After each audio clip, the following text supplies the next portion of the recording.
देखा, सरसों से पूजन करने पर शत्रु परास्त हो जाता है। सरसों के दाने से पूजन करने पर शत्रु बिल्कुल परास्त हो जाता है।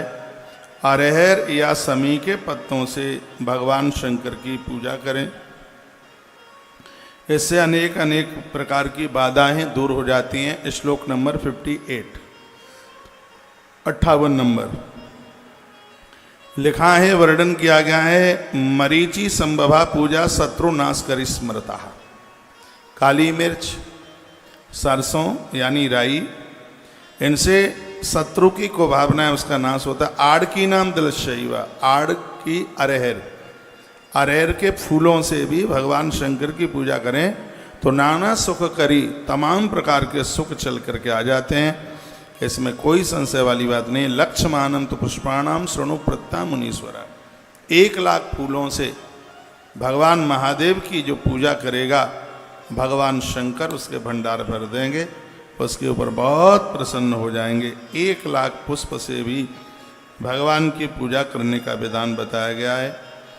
और फिर चमेली के फूलों से भी भगवान की पूजा, कमल के फूलों से भगवान की पूजा, सरसों के फूल से भगवान की पूजा, कनेर के फूलों से भगवान की पूजा है, मल्लिका के पुष्पों से भगवान की पूजा और तिल के पुष्पों से भगवान की पूजा की जाती है। तो इससे भगवान भोलेनाथ अति प्रसन्न हो जाते हैं। तो यदि हो जाए तो ये जरूर कर लीजिएगा। लिखा है, महापातकजम दुखम तक्षणान नश्यंति ध्रुवम। भगवान महादेव घोर से घोर, बड़े से बड़े महापातकों को, बड़े से बड़े पापों को दूर कर देते हैं। शंकर प्रसन्न हो जाएं तो किस प्रकार की कमी रह सकती है। आशुतोष तुम अवडर दानी, आशुतोष तुम अवडर दानी, आरती हरहु दीन जन जानी। आशुतोष तुम अवडर दानी, आरती हरहु दीन जन जानी। आशुतोष तुम अवडर दानी, आरती हरहु दीन जन जानी। बोले भक्तवत्सल भगवान की जय हो। समीपत्रयी तथा मुक्ति प्राप्यते पुरुषेण च। समी के पत्तों से भगवान शिव को आप पूजेंगे तो यह कष्टों को निवारण करने वाला है, घर के दोषों को समाप्त करता है। समी के पत्तों से भगवान बहुत प्रसन्न होते हैं। मल्लिका कुसुमई दत्ते श्रियम शुभतराम शिवा। तो मल्लिका के फूल से भी भगवान की पूजा करें। और एक बड़ी अद्भुत बात कही है, जब हम ग्रंथ पढ़ते हैं तो समाधान होता है। प्राय लोग बहुत ज़्यादा ऐसा बोलते हैं कि महादेव के ऊपर तुलसी मन चढ़ाइए, ज़्यादातर ऐसे बोलते हैं। लेकिन यहाँ मैं एक प्रमाण आपको दे रहा हूँ। श्री शिव महापुराण रुद्र संहिता सृष्टि खंड अध्याय नंबर 14 और श्लोक नंबर 28, जिसमें स्पष्ट तुलसी चढ़ाने की बात कही है महादेव के ऊपर। कैमरा लगा सकते हैं इधर लाके, यहाँ मेरे ग्रंथ पर देखिए, इसमें लिखा है, भुक्ति मुक्ति फलम तस्य तुलस्या पूजयेद यदि। इसमें वर्णन है कि यदि महादेव के ऊपर भगत तुलसी चढ़ावेगा तो संसार की सभी वस्तुएं और दुनिया छोड़ने के बाद भगवान शंकर उसे मुक्ति जरूर दे देंगे। इतनी बड़ी महिमा है ये। 28 नंबर का श्लोक है, मेरी उंगली रखी हुई है यहाँ। भुक्ति मुक्ति फलम तस्य तुलस्या पूजयेद यदि। जो भगवान महादेव की पूजा तुलसी के पत्तों से करेंगे, तुलसी मंजरी तो चढ़ाई जाती है, प्रदोष में तो पूजा पूरी नहीं होती है महादेव की जब तक उसके ऊपर तुलसी मंजरी न चढ़ाई जाए। प्रदोष की पूजा पूरी नहीं होती है जब तक काला तिल न चढ़ाया जाए। ये तो मैंने बहुत बार बातें बता चुका हूँ आपको। और मेरी व्यासपीठ निरर्थक बात, बिना बजने की बात नहीं करती है। हमने एक इंस्टाग्राम पर कोई वीडियो डाल दी कि श्वान पालना ठीक नहीं है, उसको रोटी देना ठीक है, उसको रोटियां दीजिए, उसको पालिए मत। तो आज की युवा पीढ़ी ये सब चीज़ों को मानती नहीं है। तो बहुतों के बात अच्छी लगती है, बहुतों को नहीं अच्छी लगती। अब ना लगे तो हमें क्या फर्क पड़ता है, लेकिन हम तो प्रमाणित बात तो कहेंगे ही। ईश्वर ने हमें भेजा ही इसके लिए। तो भुक्ति मुक्ति फलम तस्यः तुलस्या पूजयेद यदि अर्क पुष्पै प्रतापस्य कुब्ज कब्बार के स्थिता। अकौआ का फूल, तुलसी, समी पत्र और करवीराणी वही क्रमात्। करवीर कहते हैं कनेर के फूल। यह भगवान शिव को अति प्रिय है। भगवान शंकर बड़े खुश हो जाते हैं। शशि तथा भगवान वाहन देते हैं, यश देते हैं, और सबसे आनंद की बात है शांति दे देते हैं, रोगों को समाप्त कर देते हैं। यदि कोई बीमारी फैली है, रोग समाप्त नहीं हो रहे हैं, तो रोगों चाटना कहानी। करवीराणी वही क्रमात्। कनेर का फूल शंकर के ऊपर चढ़ाने से रोगों की निवृत्ति हो जाती है। तुलसी चढ़ाने से संसार की वस्तुएं, मृत्यु के समय पर पांव में कांटा लगे इतना भी कष्ट न हो, व्यक्ति मुक्त हो जाता है। इतनी बड़ी महिमा वर्णित की गई है इस ग्रंथ में। थोड़ा जूम करके दिखाओ ना, ये तो पूरा पेज दिख रहा है, पता नहीं लग रहा है उसमें। ये लगाओ, यहां से यूं लगा दो इसे। भुक्ति मुक्ति फलम तस्य तुलस्या पूजेद यदि।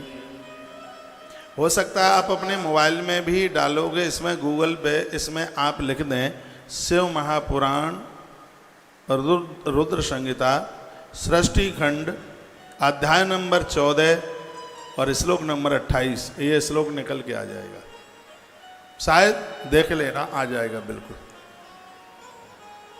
गूगल ने दुनिया कब्जे में कर रखी है। उसमें संस्कृत टू हिंदी दोनों लिख देना, तो उसमें हिंदी में भी उसका अर्थ निकल के आ जाएगा, देख लेना एक बार। तो तुलसी पत्र से पूजन करने पर भोग एवं मोक्ष दोनों प्राप्त होते हैं। ऐसा सूत सौनकादियों को सुना रहे हैं, भगवान व्यास लिख रहे हैं। तो बड़े आनंद की बात कही गई है। जो आप भगवान का जप करते हैं, 3 लाख जप से मनोरथ प्राप्ति, 4 लाख जप से भगवान शंकर अति प्रसन्न हो जाते हैं, 5 लाख जप हो जाने पर शिव संपूर्ण मनोरथों को पूरा कर देते हैं। जिन लोगों ने 10 लाख महामृत्युंजय मंत्र का जप कर लिया है, उन्हें संसार की सभी वस्तुएं प्राप्त हो जाती हैं। 24 नंबर के श्लोक में ऐसा लिखा है, पंचमम च यदा लक्ष्यम फलम यशत संशयम। फिर लिखा है अनैनेव तु मंत्रेण 10 लक्ष्य फलम भवेत। महामृत्युंजय मंत्र 10 लक्ष्यम, 10 लक्ष्य वर्णन है स्पष्ट, उसमें वर्णन किया 10 लाख। महामृत्युंजय का 10 लाख जप करने से मनुष्य सभी प्रकार के फलों को प्राप्त कर लेता है। ये बातें मैं इसलिए सुना रहा हूँ, मंत्र विज्ञान के ऊपर पूरी श्रद्धा बनी रहे। कल मैंने आपको निवेदन किया था कि पूजा का पूरा फल तब मिलता है जब चारों घटनाएं, चारों चीज़ें हमारे जीवन में, जिसमें तुलसी रुद्राक्ष भी, माथे पर चंदन भी, जप और भगवान का पूजन, चारों चीज़ें हों। तो हम जैसे लोगों को भगवान ने इसीलिए भेजा है कि समाज को यह जानकारी देते रहें। हम जैसे लोग यह जोर से ये बात आपके बीच में रखते रहेंगे तो आप चद्दरें उड़ाने के लिए पीर पैगंबर पर नहीं जाएंगे, जरूरत ही क्या पड़ेगी। आप हनुमान जी को सिंदूर चढ़ाइए, मैया को चुनरी चढ़ाइए, आनंद है। अपने तो ग्रंथ बड़े अद्भुत हैं, बहुत अद्भुत हैं। क्या सुंदर वर्णन किया कि पूजा में जो भी कोई कमी रह जाती है, आरती उतारते ही उसकी पूर्ति हो जाती है। जमाई आ जाए, वासी आ जाए, जब करते हुए बीच में आप बोल गए हैं तो वर्णन किया गया है कि उसमें आप भगवान की आरती जरूर करें। पूजा पूरी तब ही मानी जाती है तब भगवान की आरती उतारी जाए। अब पूछा गया है कि आरती कितनी बार घुमानी चाहिए, कितनी बार आरती घुमावें, तो इसका भी वर्णन किया गया है। अध्याय नंबर 13 है, 70, 71, 72, 73 और 74। इन श्लोकों में भगवान की आरती का ही वर्णन किया गया है। कहा गया है कि 14 बार आरती घुमाएं, पैरों को 4 बार, नाभि मंडल को 2 बार, मुख को 1 बार और पूरे शरीर पर 7 बार। कम से कम 14 बार तो आरती घूमे, और ज़्यादा भी यदि आप घुमा लेते हैं तो उसमें कोई दिक्कत नहीं, यानी 14 से कम ना हो। भाई ये नहीं कि आपने बस जलाई और फुर से यूँ घुमाई और रख दी। कम से कम 14 बार। कहाँ लिखा है? लिखा है पादयोश चतुर्वारम, स्पष्ट लिखा है। 71 नंबर का श्लोक है। पादयोश चतुर्वारम, यानी पैरों में 4 बार घुमाए। द्वि कृतो नाभिमंडले, भगवान की नाभि के ऊपर 2 बार घुमाए। कितना हो गया? 4 और 2 6। एक कृत्वे मुखे, 1 बार मुख के ऊपर घुमाए। कितना हो गया? 7। फिर लिखा है सप्त कृत्व सर्वांग एव ही, पूरे शरीर के ऊपर 7 बार घुमाए। तो 7 + 7 बराबर 14 है। ऐसा वर्णन किया गया। ततो ध्यानम यथो यक्तम वही कृत्वा मंत्र मूर्तम, भगवान के सन्मुख खड़े होकर मंत्र जप करें, स्तुति करें। जो भी आपसे कुछ आता है वह जरूर बोलें। भगवान के सन्मुख खड़े होकर के अगल बगल वालों को न देखें। नहीं तो प्राय लोग मंदिर में जाते हैं तो मंदिर में जाकर के ये देखते हैं कि हमारा अड़ोसी पड़ोसी हमें जानने पहचानने वाला कोई है कि नहीं, और बगल में उनसे बात करते रहते हैं। बहुतों को तो ये भी नहीं पता लगता कि भगवान ने आज पोशाक कौन सी पहनी है। मंदिर में आप 4 घंटा खड़े रहते हैं, इससे कोई फर्क नहीं पड़ता। मंदिर में जितनी देर आप खड़े होते हैं तो उस समय मंदिर में आपके और आपके भगवान के अलावा कोई तीसरा होना ही नहीं चाहिए। और जब रास्ते में आप जाते हैं मंदिर के लिए, तब भी चिंतन भगवान का ही होना चाहिए। एक रामायण में बड़ी सुंदर चौपाई है। जब मंदिर की तरफ आप जाएं तो इसको गुनगुनाते हुए जाइए। विभीषण के प्रसंग में गोस्वामी जी ने लिखा है, देखे हूँ जाई चरण जल जाता, देखे हूँ जाई चरण जल जाता, अरुण तुलसी बग सुख दाता। देखे हो जाई चरण जल जाता, अरुण तुलसी बग सुख दाता। देखे हो जाई चरण जल जाता, अरुण तुलसी बग सुख दाता। देखे हो जाई चरण जल जाता, अरुण तुलसी बग सुख दाता। तत्पश्चात ये तो रास्ते में जब बोलते बोलते हम जाते हैं, मंदिर में घुस जाते हैं, बाहर कोई नलका लगा है तो कुल्ला कीजिए, पामों में छींटे जरूर डालिए। 2 काम ऐसे हैं जहाँ पर पहुँचने पर 5 अंग गीले होने चाहिए। हाथ कोहनी तक, पाम घुटने तक और मुंह में कुल्ला, ये 5 हैं। एक भोजन करते समय और एक भगवान का दर्शन करते समय। यदि मंदिर में बाहर कहीं नल की व्यवस्था है, कुल्ला करके हाथ कोहनी तक धोइए, पाम घुटने तक धोइए और फिर अंदर प्रवेश कीजिए। भगवान का दर्शन करके परिक्रमा जरूर कीजिए। यहाँ पर वर्णन है ततः प्रदक्षिणाम कुर्या। शंकर जी की अंदर से मंदिर से परिक्रमा आधी लगती है, लेकिन बाहर से पूरी लगती है परिक्रमा। और वर्णन यह भी है कि परिक्रमा धीमे धीमे लगाएं। कि कैसी चाल होनी चाहिए? 7वें महीने में गर्भिणी नारी की जो चाल होती है वो चाल होनी चाहिए। धीमे धीमे लिखना है। तथा प्रदक्षिणाम कुर्या शिवस्य च शनैः शनैः, शनैः शनैः यानी धीमे धीमे, धीमे धीमे। बहुत लोग तो दौड़ते हुए जाते हैं, जैसे कोई घोड़ा दौड़ रहा है तो अगले बार फिर घोड़े ही बनना पड़ेगा।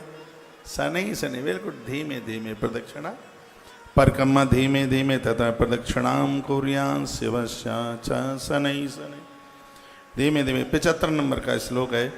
नमस्कारास्ततः कुर्यात्, भगवान को प्रणाम कीजिए। देवताओं को प्रणाम करने का, भगवान शंकर को जब प्रणाम करते हैं तो ऐसे करते हैं, ये अंगूठा ऊपर होता है भगवान को। और माता जी को प्रणाम करते हैं तो इस प्रकार से, ये इसको योनि मुद्रा कहते हैं।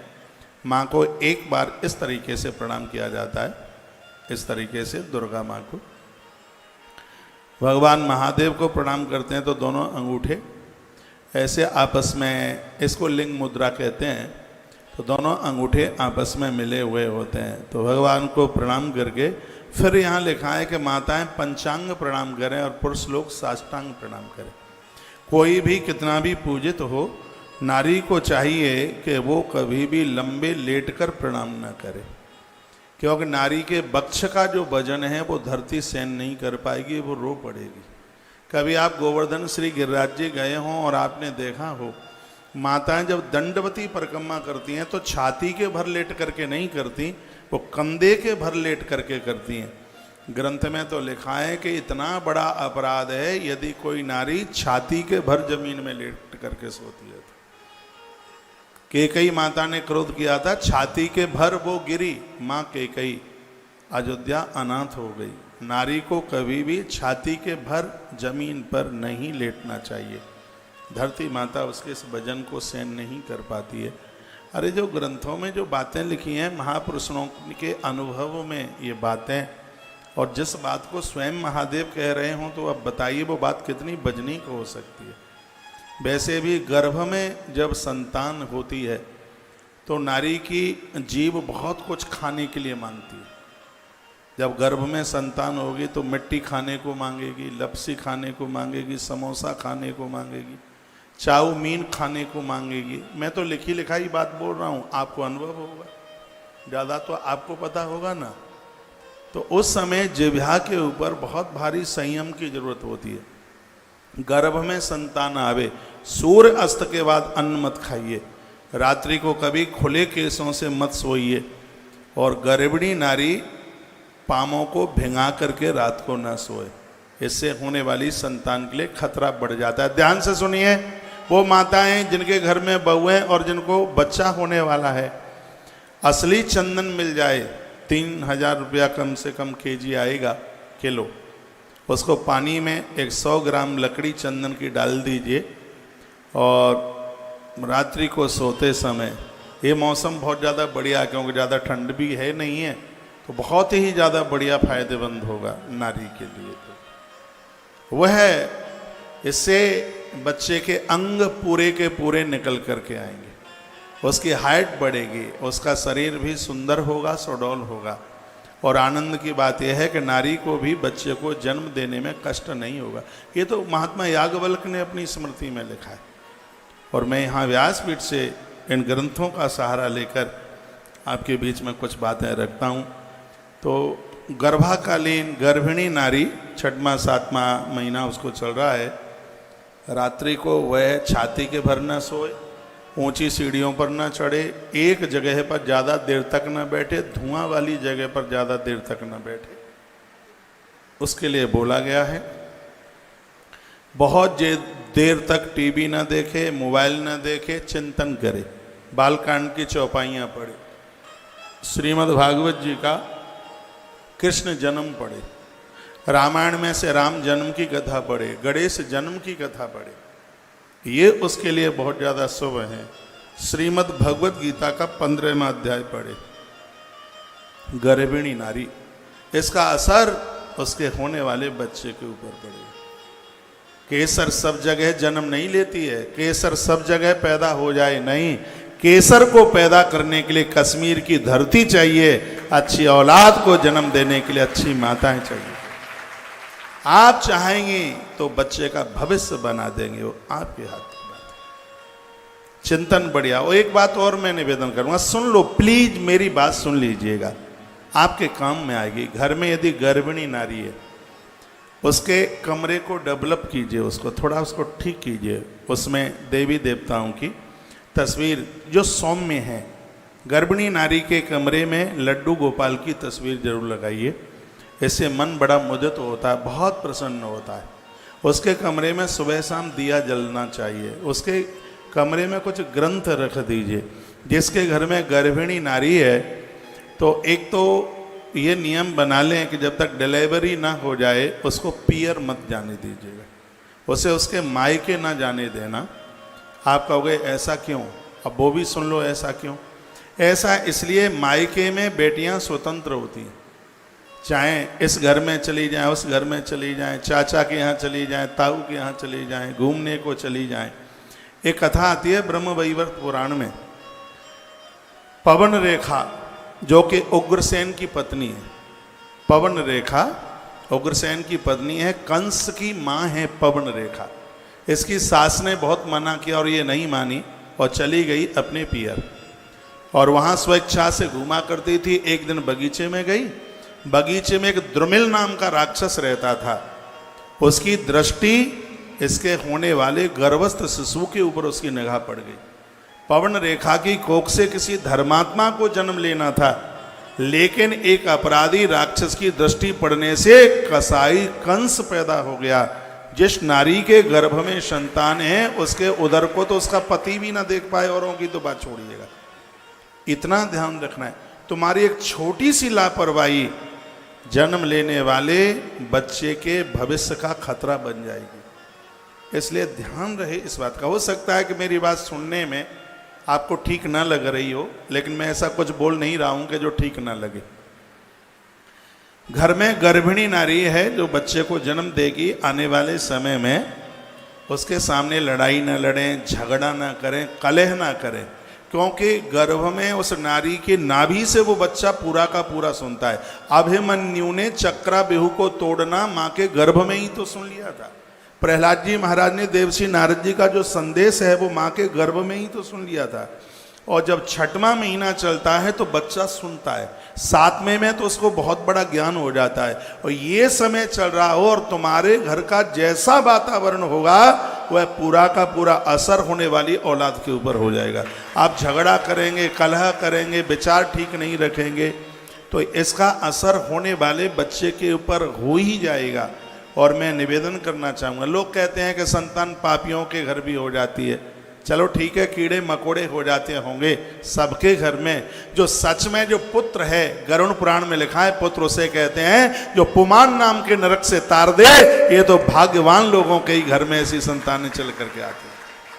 तो एक अच्छे से संतान को जन्म देने के लिए आपके घर के वातावरण को बहुत अच्छा करना पड़ेगा। आज विज्ञान का युग है, मंत्र चलता रहे आपके मंदिर में, थोड़ी सा एक बॉक्स रख दीजिए उसमें, और ब्लूटूथ के द्वारा पूरे दिन भर उसका कीर्तन चलता रहे, टीवी पर वही चलता रहे, जगह जगह कैलेंडर लगा दीजिए, भगवान की तस्वीरें लगा दीजिए।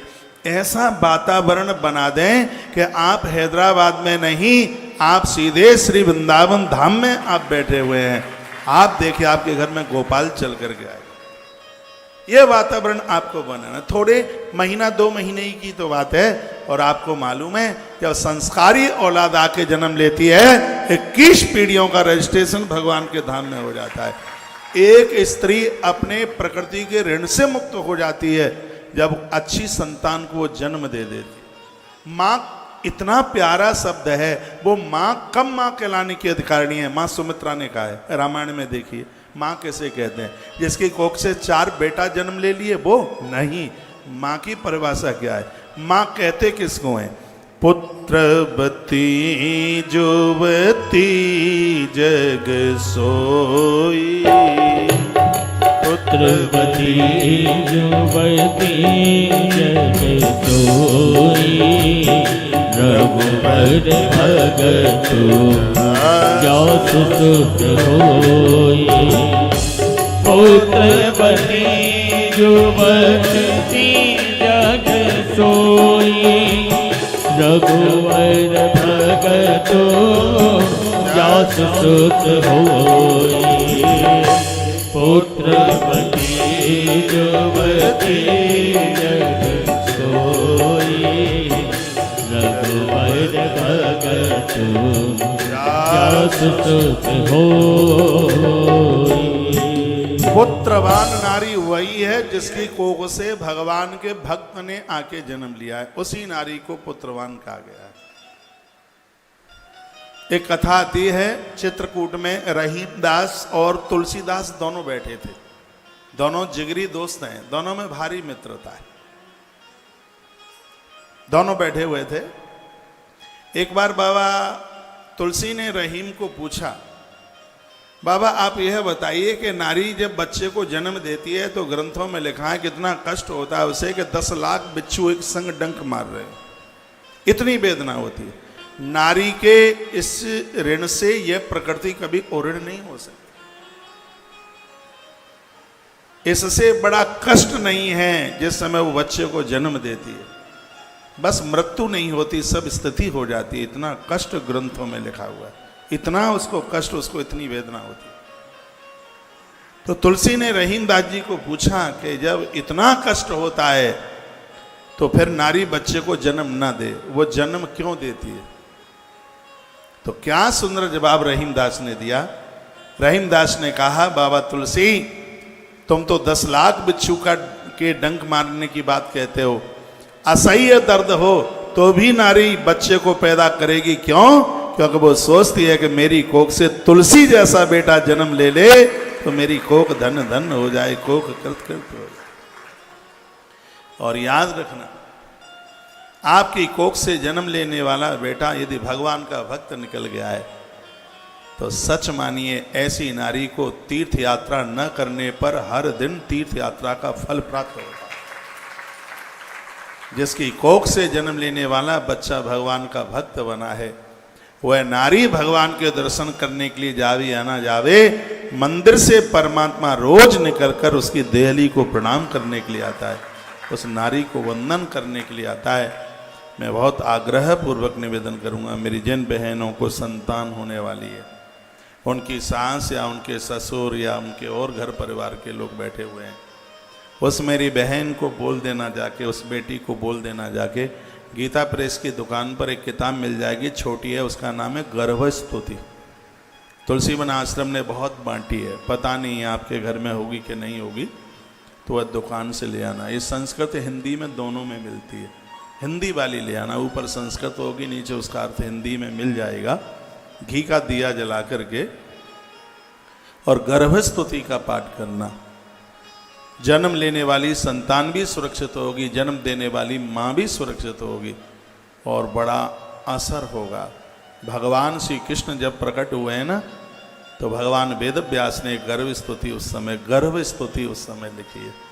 जैसे संतान में संतान, जिससे गर्भ में संतान समाप्त नहीं होती, उसका इतना बड़ा प्रभाव है। रामायण में एक चौपाई, जा दिन ते प्रभु गर्भ आए, यहाँ से लेके नौमी तिथि मधुमास पुनीता, ये 9 चौपाइयाँ हैं लग के। इन चौपाइयों का आप पाठ कीजिएगा, रामायण के बालकांड में है। तो बातें तो बड़ी छोटी छोटी सी हैं, लेकिन ये छोटी बातें ही आनंद कर देंगी। मैं वहीं आ रहा हूँ जहाँ मैं बोल रहा था। एक बार बोलिए, भक्तवत्सल भगवान की जय हो। नमस्कार तथा कोरिया। देखो कहाँ तक पहुँच गया। बात ये चल रही थी कि नारी लंबे होके लेट के प्रणाम ना करे। अब यहाँ इस बात से अब मैं वहीं लौट के आ गया हूँ। कथा का एक तरीका है, सीधे सड़क से जा रहे हैं, आगे का प्रस्थान है, तो ये भी बता के जा रहे हैं। यहाँ क्या सिकंदराबाद है, क्या है बगल में है? सीधे निकलना है तो ये बताना है कि सिकंदराबाद में क्या क्या है। बताना है कि इसमें 10 लाख फौजी रहते हैं। नहीं जिनको पता हो, हाँ, यहाँ बहुत बड़ा तोप खाना है, बहुत बड़ा ट्रेनिंग सेंटर है, देश का एक बहुत बड़ा सुरक्षा बल यहाँ पर तैनात है। जाना तो है, यात्रा तो करनी है, लेकिन अगल बगल में है क्या? वो बताना है।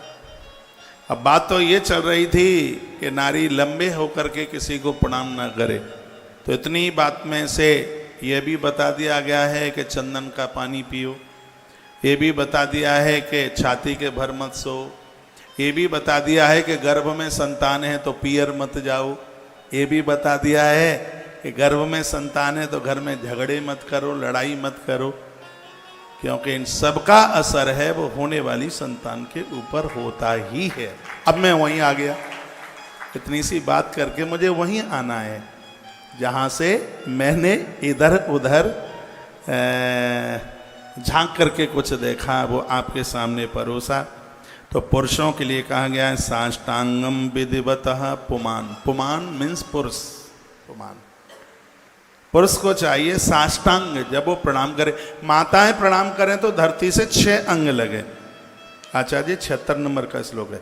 तो माताएं प्रणाम करें तो 6 अंग धरती से लगे, दोनों घुटने, दोनों बाजुआं, 4 हो गए, 5वां हो गया मस्तिष्क, वक्ष स्थल जमीन पर न लगे। इसको कहते हैं पांचांग प्रणाम, 5 अंग धरती को लगते हैं। और पुरुष जब प्रणाम करता है तो साष्टांग, साष्टांग का मतलब है 6 अंग धरती पर लग जाएं, दोनों घुटने, दोनों बाजुएं, वक्षस्थल और मस्तिष्क, ये पूरे लेट करके लंबे हो करके ऐसे प्रणाम किया जाए। यह पुरुषों के लिए कहा गया है। तथा पुष्पांजलिर्देयो मंत्रेणानेन भक्तिता। एक दिन मैंने बोला है कि लास्ट में पुष्पांजलि, पुष्पांजलि यानी अंजलि में पुष्प भर करके भगवान को छोड़े जाते हैं। पूजा में कोई कमी रह जाती है, इससे वैसा पूर्ति हो जाती है। अज्ञानाधिकम वा ज्ञानाद पूजदाधिकम मया। इसमें कहा जाता है भगवान जो अज्ञान है वो सब मेरा है, और जो मैंने कुछ अच्छा कर लिया वो ज्ञान आपने दिया है। अब कोई कमी रह गई है, भूल हो गई है, तो उसको आप सीधा कर लो, उसको आप संभाल लो, ऐसा भक्त बोलता है। यह श्लोक बड़ा प्यारा है, 77 नंबर का श्लोक है। मैंने बहुत समय पहले इसको पढ़ा था। इसमें अज्ञानाद्धति वा ज्ञानाद्धत पूजाधिकम मया। भगवान जो अज्ञान में जितना हुआ है वो मेरी वजह से हुआ है, और ज्ञान में जो कुछ हुआ है वो सब आपकी वजह से हुआ है, आपकी कृपा से हुआ है। मुझसे कोई कमी रह गई है, मुझसे अज्ञान में कोई भूल चूक हो गई है, भगवान उसको आप सुधार लीजिएगा। कृतम तदस्तु सफलम कृपया तब शंकर। भगवान भोलेनाथ आपके किए गए कृत्य को, कर्म को सफल कर देते हैं, उसको बहुत बढ़िया कर देते हैं। फिर कहा जाता तावक स्वदगत प्राण। भक्त कहता है भगवान मेरे प्राण आप में समाये हैं और आप मेरे प्राणों में समाये हैं। संस्कृत पढ़ने में, बोलने में बहुत आनंद आता है, लेकिन आज के समय में अंग्रेजी बोलने वाले लोग अपने आप को बहुत बड़ा मानते हैं। संस्कृत भाषा देव भाषा है। आप लाखों बार पाठ और भाषा में कीजिए, संस्कृत में एक शब्द बोल दीजिए, वो लाखों के ऊपर भारी है, क्योंकि संस्कृत देव भाषा है। तावक कस्तदगत प्राण है। भगवान आप मेरे प्राण हैं, आप में मेरे प्राण हैं और मुझ में आपके प्राण हैं।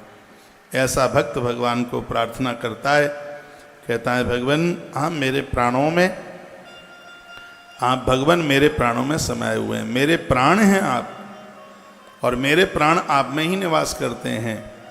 भगवान मेरा चित्त भी आप में ही संलग्न है। हे गौरीनाथ, हे भूतेश, हे परमात्मा, आप मेरे ऊपर प्रसन्न हो जाइए। भक्त कहता है आप मेरे ऊपर प्रसन्न हो जाइए, वो भगवान को कहता है। इत विज्ञाय गौरी स भूतनाथ प्रसीद में, प्रसीद में, हे गौरीनाथ प्रसीद में, मेरे ऊपर प्रसन्न हो जाइए। भूमौ स्खलित पादानाम भूमि रेवावलंबनम। मैं कहीं गिरता हूँ, धरती पर मैं कहीं फिसल करके गिरता हूँ, तो धरती माता आपकी कृपा से ही मुझे शरण दे देती है। भक्त कहता है हे प्रभु मैंने जो अपराध आपके विषय में किए हैं उनके लिए हे नाथ आप ही शरण देने वाले हैं। और इस प्रकार से पुष्पांजलि भगवान को की जाती है। पुष्पांजलिम समप्रेण पुनः कुर्यान्तमुहु स्वस्थानम गच्छ देवेश परिवार आयुतम प्रभु। इसमें वो कहता अब आप परिवार के साथ अपने स्थान को जाइए। ये भी बोल दिया जाता है जहाँ से भी आप भगवान आए हैं वहाँ आप जाइए। हे नाथ पूजा के समय फिर इसी प्रकार से फिर मैं आपको बुलाऊंगा, आप आदर सहित पधारिएगा। 82 नंबर के श्लोक में ये और कह रहा है कि मैं फिर बुलाऊंगा। पूजा काले पुनर्नाथ, पूजा के समय द्वारा बुलाऊंगा। त्वया आगंतव्य आदरात, आदर के सहित पधारें। इति संप्रार्थ बहुसा संकरम भक्तवत्सल, हे भक्तवत्सल भगवान सदाशिव की अनेक प्रकार से प्रार्थना करते हुए फिर आप भगवान का इस तरीके से विसर्जन, उसका जल सिर पर ब्राह्मण लोग पूजा के बाद कलश का जो जल है यजमान के मस्तिष्क के ऊपर उसका प्रोक्षण करें। हे मुनियो, यह शिव जी का पूजन हमने आपको विस्तार पूर्वक कह दिया। यह भोग और मोक्ष दोनों को देने वाला है। अब आपकी इच्छा क्या है वह बता दीजिएगा। कहाँ दिया, कहाँ गया, कह दिया। इति प्रोक्तम से शेणा मुनिया से पूजन, विस्तार पूर्वक हमने शंकर की पूजा आपको एक विस्तार पूर्वक सुनाई है। अब आप क्या सुनना चाहते हैं तो हमसे आप सुन लीजिएगा, वही सुना दें। आइए 2 पंक्तियां महादेव को समर्पित करते हुए। वो एक भजन है, शंकर में मन रम गयो रे, स्वर दीजिए। बड़ी सुंदर सी पंक्तियां, आनंद होगा।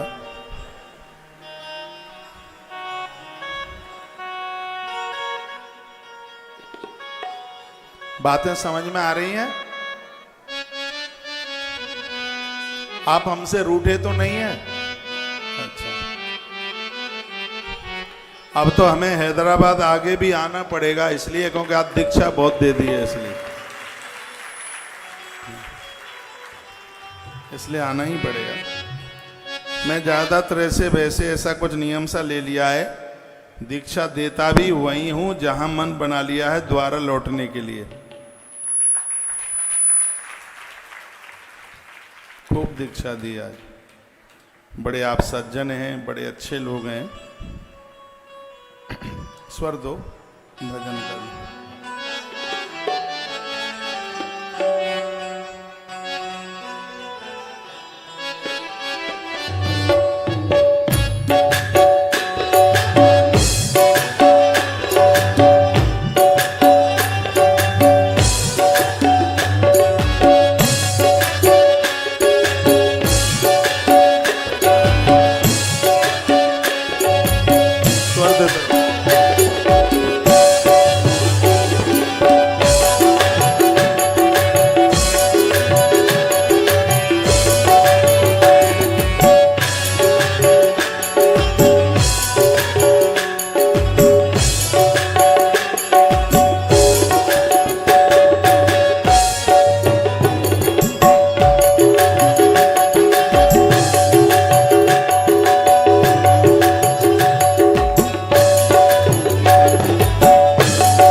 एक बार दोनों हाथ उठा के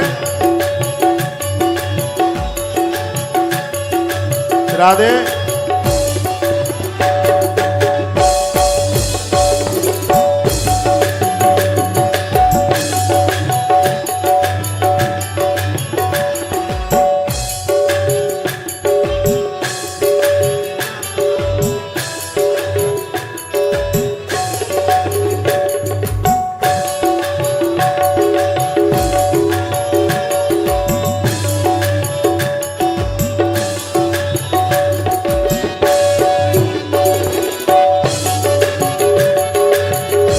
हरि बोल।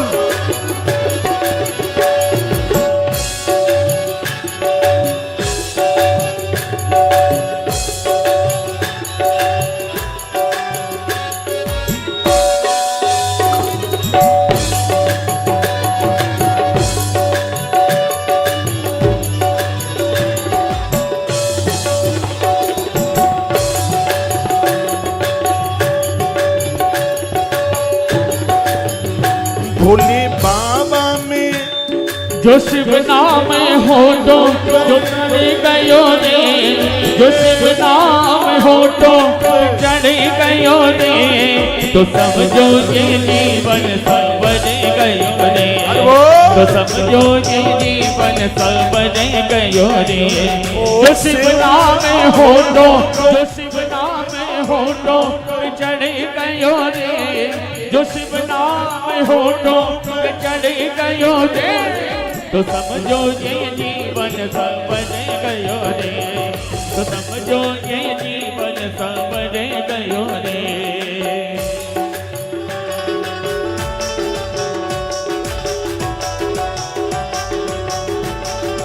हरि बोल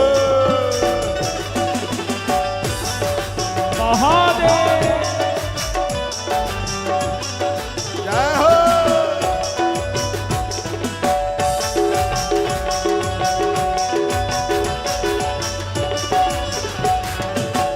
मन में बसा ले तुम शिव का शिवाला, मन में बसा ले तुम शिव का शिवाला, साथ रहेगा तेरे डमरू वाला, साथ रहेगा तेरे डमरू वाला। मन में बसा ले तुम शिव का शिवाला, साथ चलेगा तेरे डमरू वाला। जो मन शिव की भक्ति, जो मन शिव की भक्ति में रम गयो रे, जो मन शिव की भक्ति में रम गयो रे, तो समझो ये जीवन संवर गयो रे, तो समझो ये जीवन संवर गयो रे। जो शिव नाम होठों, जो शिव नाम होठों चढ़ गयो रे, जो शिव नाम होठों चढ़ गयो रे, तो समझो ये जीवन संवर गयो रे, तो समझो ये जीवन संवर गयो रे।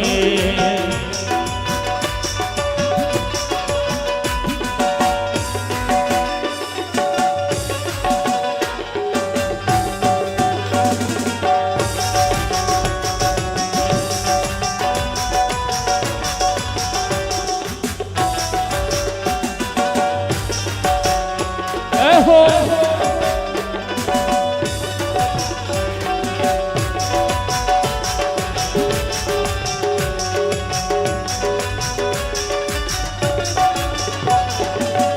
जग की ये माया बड़ी उलझावे, जग की ये माया बड़ी उलझावे, पाप कर्म भक्ति आड़े आवे, पाप कर्म भक्ति आड़े आवे।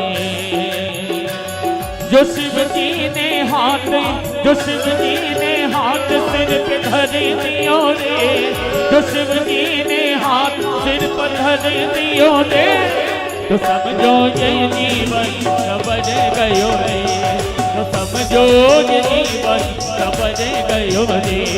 जो शिव नाम होठों, जो शिव नाम होठों चढ़ गयो रे, जो शिव नाम होठों चढ़ गयो रे, तो समझो ये जीवन संवर गयो रे, तो समझो ये जीवन संवर गयो रे।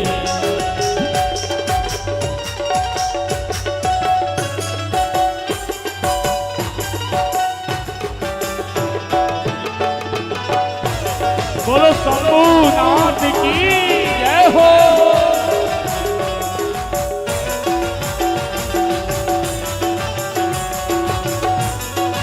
राधे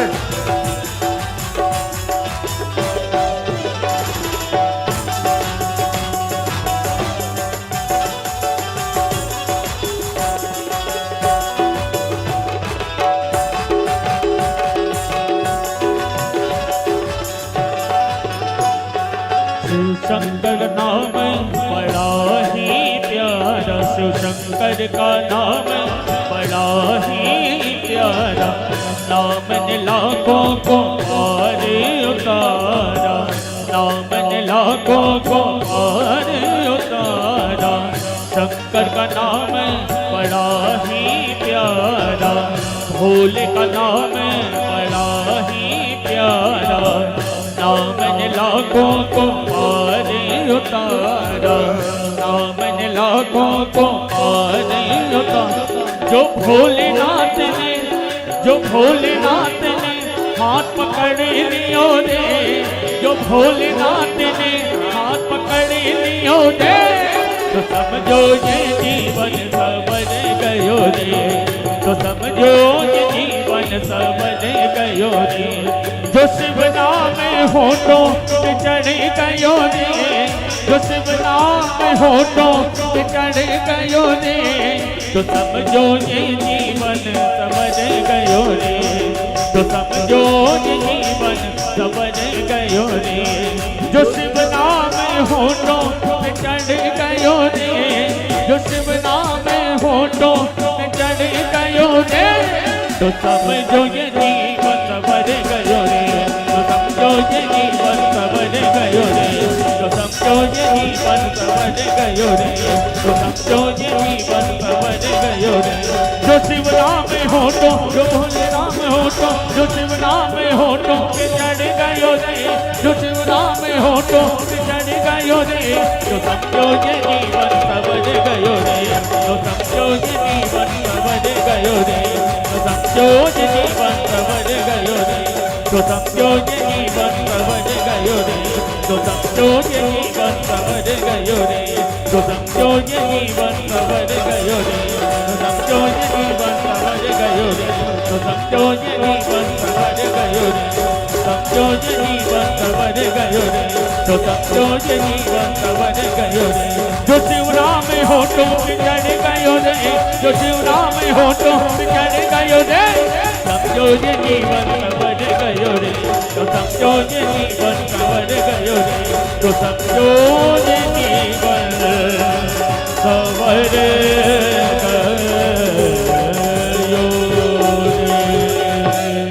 जो शिव नाम होठों पे चढ़ गयो रे, जो शिव नाम होठों पे चढ़ गयो रे, तो समझो ये जीवन सबन गयो रे, तो समझो ये जीवन सबन गयो रे।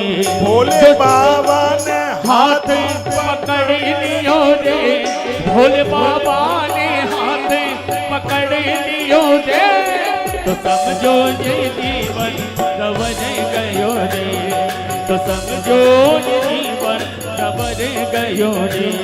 जो शिव नाम होठों पे चढ़ गयो रे, जो भोलेनाथ ने सिर पे धर दियो रे, जो भोलेनाथ ने हाथ धर दियो रे, तो समझो ये जीवन समझ गयो रे, तो समझो ये जीवन समझ गयो रे, तो समझो ये जीवन समझ गयो रे, तो समझो ये जीवन समझ गयो रे।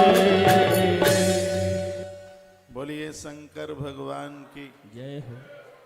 आप तो बड़ा अच्छा नाच लेते हैं। आश्रम में जब कोई नाचने वाला कार्यक्रम होगा तो सूचना भाग्यनगर हैदराबाद ही भेज देंगे। आनंद आ गया। एक बात का मैं निवेदन करूंगा जो यहाँ बड़ा अच्छा लिखा है। ये लिखा है कि भगवान शिव के सानिध्य में आप अपनी रोज की पूजा करते हो तो उससे सिद्धियां चल के आ जाती हैं। बड़ा सुंदर श्लोक है, बोले देता हूँ। यो अर्चये शिवलिंगम वही नित्यम भक्ति परायण। उनको सिद्धियां चल के आती हैं, तस् वही सफला सिद्धि। उनको सिद्धि चल के आती है, उसकी आराधना सफल हो जाती है। पीछे आज बहुत जगह कम बढ़ रही है, रोजाना 100-200 लोग वापस चले जाते हैं, जैसा कि आप कार्यकर्ताओं ने मुझे बताया है। थोड़ा थोड़ा आगे आ जाइए, थोड़ा थोड़ा सा आगे आ जाए। और जब 6:30 बजे मैं स्मृति चिन्ह के लिए प्रसाद के लिए व्यासपीठ पर भक्तों को बुलाऊंगा, उस समय बीच में एक 3 फीट का रास्ता आपको देना होगा। थोड़ा थोड़ा आगे आ जाइए, आप बहुत अच्छे।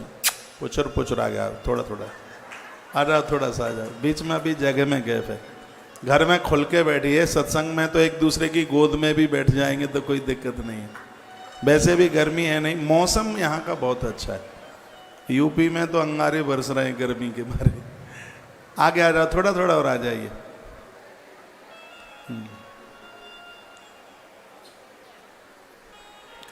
अब मेरी तरफ देखिए।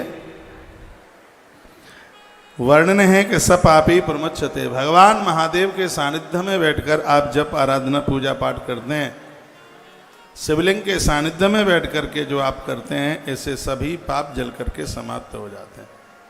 ब्रह्मा जी कहते हैं कि ये सगरी बातें भगवान विष्णु ने नहीं कही। ब्रह्मा देवताओं को बता रहे हैं कि मैंने तुम्हें जो बातें बताई हैं, ये बातें भगवान विष्णु जी देवताओं को बोले। तो देवताओं ने श्री हरि को प्रणाम किया। पुनः उन्होंने मनुष्यों की कामना प्राप्ति के लिए भगवान नारायण से प्रार्थना की। देवताओं की प्रार्थना सुनकर भगवान नारायण ने विश्वकर्मा जी को बुलाया। अब सुनिए, विश्वकर्मा जी आए। विश्वकर्मा ददौ तेभ्यो नियोगान मम वाहरे। भगवान नारायण ने विश्वकर्मा जी को बुलाया और विश्वकर्मा से कहा कि हे विश्वकर्मा जी, मैं इन महामुनियों के जीवन का उद्धार करना चाहता हूँ, अतः तुम मेरी आज्ञा से सर्वोत्तम शिवलिंगों का निर्माण करो, ये कहा। और यह देवताओं को प्रदान करो, क्योंकि इन देवताओं को अपना अपना विभाग सौंपा गया है। वर्षा कौन करेगा?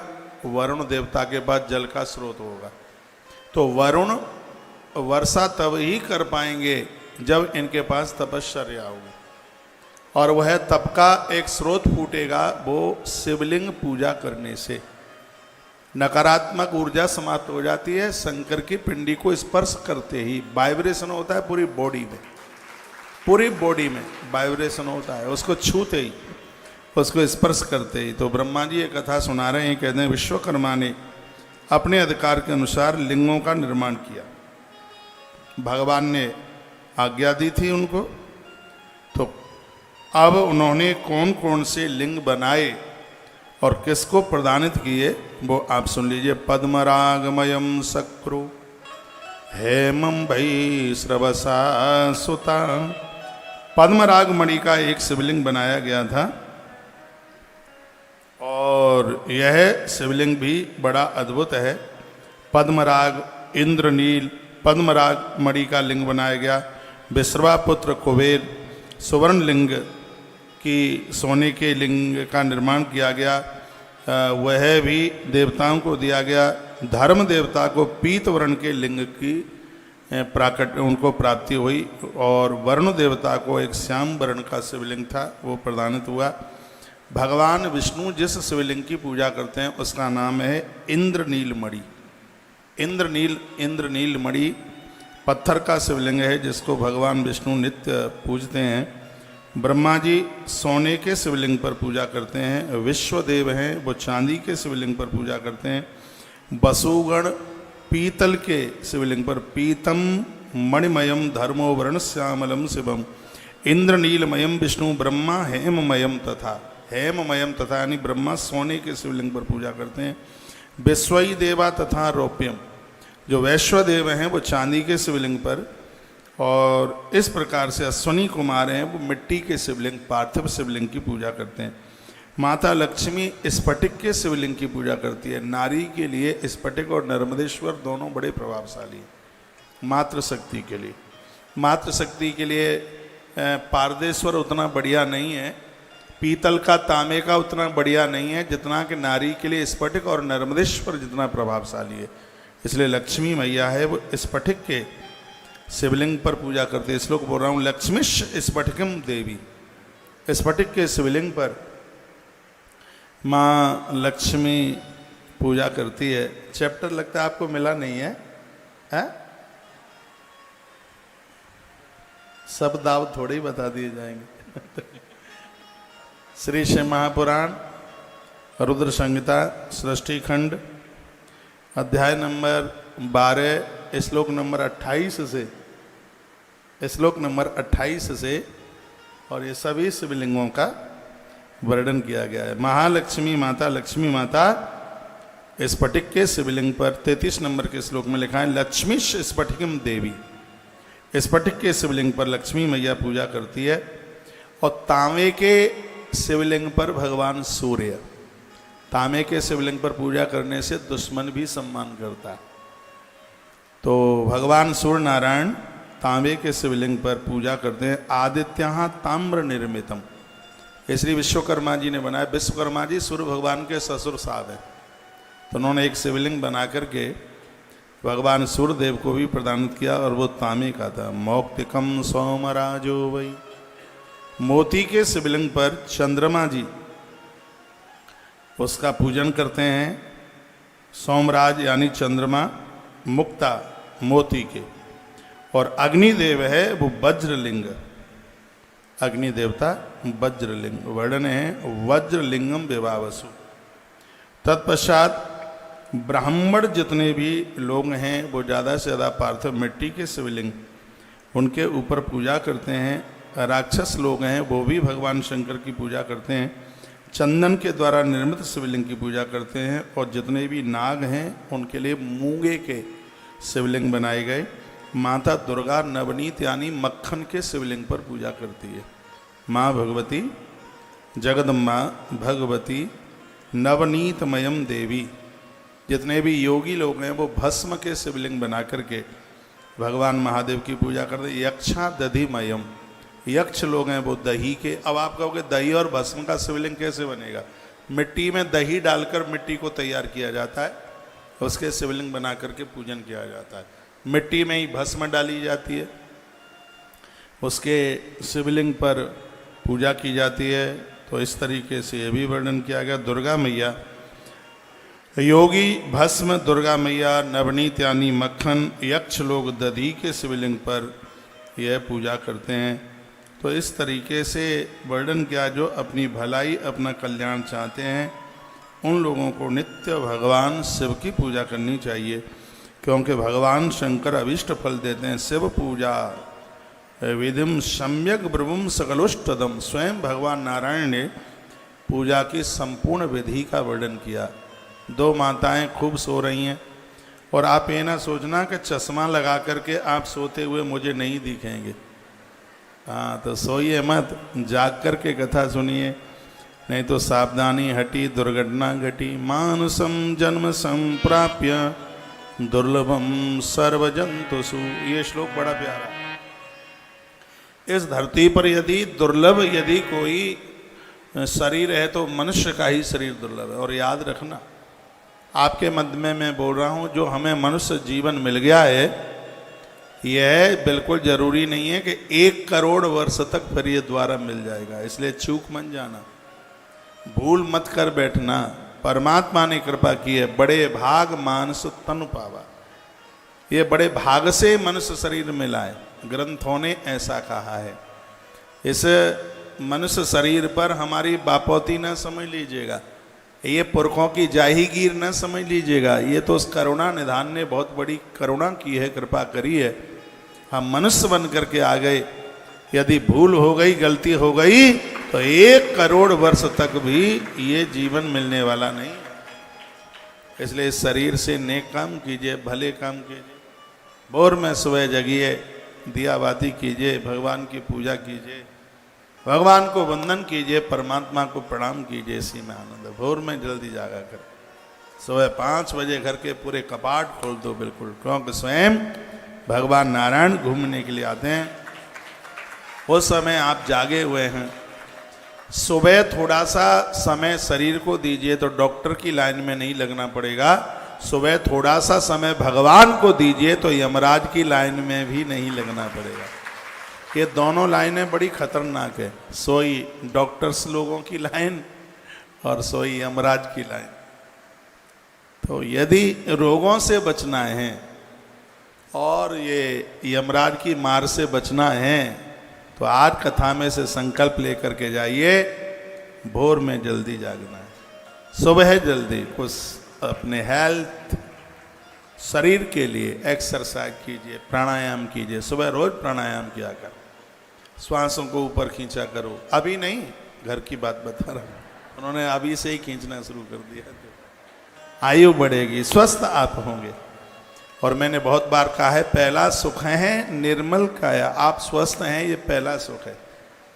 दूजा सुख है घर में माया, घर में पैसा हो ये माया। दूजा सुख है घर में माया, आपके पास किसी का ऋण ना हो, देनदारी ना हो, काम उतना कीजिए जिसमें कर्जा ना बढ़े, कर्जे को अंग्रेजी में लोन कहते हैं, और लोन का उल्टा करो ना लो तो ही ज़्यादा ठीक है। हाँ, इसको तो ना लो तो ज़्यादा ठीक है। जिसके घर में बेटी सयानी नहीं है विवाह के लिए, और घर में कोई रोगी नहीं है, और कर्जा नहीं है, और दुश्मन नहीं है, तो समझ लीजिए उसके लिए बैकुंठ धरती पर उतर के आ गया। बेटियों को समय से उनके घर भेज दो, पहुंचा दो। 30 साल तक पढ़ाते रहते हो, 32 में घर देखते हो, पर घर मिलता नहीं है, दिक्कत परेशानी होती है। सब काम समय से अच्छे लगते हैं। इनको टाइम से समय से इनको ससुराल भेजो। ऐसा जीवन जियो कि जिसमें दुश्मन नहीं, जिसमें मित्र बढ़े, जिसका कोई दुश्मन नहीं है, घर में बेटी सयानी नहीं है, घर में कोई रोगी नहीं है, और हमारे ऊपर किसी का ऋण नहीं है, तो बैकुंठ धरती पर उतर के आपके घर में बैकुंठ उतर के आ गया। और इस जीवन का आनंद लीजिए। भगवान का नाम करोड़ों काम करने से पहले पति पत्नी दोनों मिलकर भगवान का जन्म, भगवान का भजन, प्रभु का नाम, आनंद के साथ ये जीवन। आपने इतनी मेहनत करी है, कभी तो मैं कांप जाता हूँ आपकी मेहनत के बारे में सुनकर। इतना तुमने ठाट बाट तैयार कर दिया जो ऊपर से टपका थोड़े ही था पैसा। कि आपने मेहनत की। जिस समय आप 25, 26, 27, 30 से 35 साल के बीच में आप गुजर रहे थे, उस समय आपकी मेहनत प्रणाम करने को लायक थी। आप दिन को दिन, आप रात को रात नहीं। मैं तो ऐसे बोल रहा हूँ कि तुम्हारे बगल में ही चल रहा था क्या उस समय। आपने भारी मेहनत करी है, ये तब ये सब तैयार हुआ है।